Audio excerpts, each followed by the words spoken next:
Apple on Tuesday was granted a patent for an ultrasound-based forcing touch sensor that could lead to a thinner, less obstructive 3D touch mechanism, a structure which was reportedly a barrier to below screen Touch ID integration in iPhone X. Source: USPTO is granted by the U.S. Patent and Trademark Office. Apple's U.S. patent number 9,772,721 for ultrasound-based force sensing and touch sensing details a method of determining input force by emitting and detecting ultrasonic pulses. More specifically, the system measures the interaction between said pulses and a user's finger. In some embodiments, force sensors are disposed as ultrasonic elements arranged in rows and columns, or alternatively an array of individual sensors arranged in any desired pattern to generate and receive ultrasound waves. A first ultrasound wave is directed at an area where a user's finger might touch the screen or engagement surface. Waves or pulses travel through components, like a sensing layer and input surface, to be reflected by a portion of a user's finger or other object in contact with a substrate. The reflection of the pulse may be used to determine the distance between the input object and the sensor, which can then be used to calculate force. Attenuation, or the amount of pulse signal absorbed by a contacting object, can also be used to determine force magnitude. For example, when a finger presses harder on a screen, its surface area increases and thus absorbs a larger percentage of the pulse.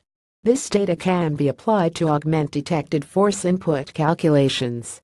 Apple's patent notes the force sensor array works in concert with other sensing mechanisms like a capacitive touch sensor, which might also double as a reflection surface. In addition to determining a given input's location, the capacitive layer may also be utilized in detecting force metrics for multiple separate, simultaneous inputs. Importantly, the force sensing apparatus can be disposed below a device display or above it. For example, if ultrasonic sensors were placed over presentation elements, they could be made transparent or constructed and arranged so as not to impact a user's view of the screen.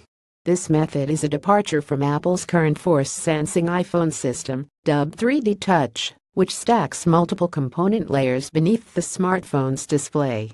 The existing 3D Touch system is capable of measuring and mapping small changes in capacitance between iPhone's cover glass and a rigid metal sensor layer embedded in the device's backlight array. When a user presses down on the cover glass, the distance between it and the sensor decreases, thereby resulting in reduced capacitance. 3D Touch is helped along by a separate multi-touch capacitive sensor layered above the display. This sensor determines finger location during touch and, when detected, force gestures. Completing the package is the Taptic Engine, a haptic feedback module that generates precise vibrations. While 3D Touch yields highly accurate results, its design is complex, and construction eats up valuable internal device space. This latter consideration plays into iPhone X and Apple's rumored failure to integrate a sub-screen fingerprint recognition system meant to replace Touch ID. Scuttlebutt circulating in the lead-up to this month's iPhone X unveiling suggested Apple would retain its fingerprint reader as a backup or alternative authentication method to a new facial recognition solution.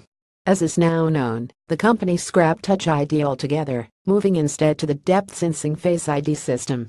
Some industry analysts speculated Apple arrived at its decision to ditch embedded Touch ID only after facing insurmountable difficulties related to the 3D Touch stack. Insiders, however, claim the company has been allen on Face ID for over a year. Also unknown is whether Apple integrated legacy 3D Touch technology into iPhone X or opted for a redesigned solution. Reports in May claimed the company was moving to a thin film process that does away with the metal backlight sensor in favor of a full-glass design, substantially cutting down on sensor stack size. A teardown will likely reveal more answers come November.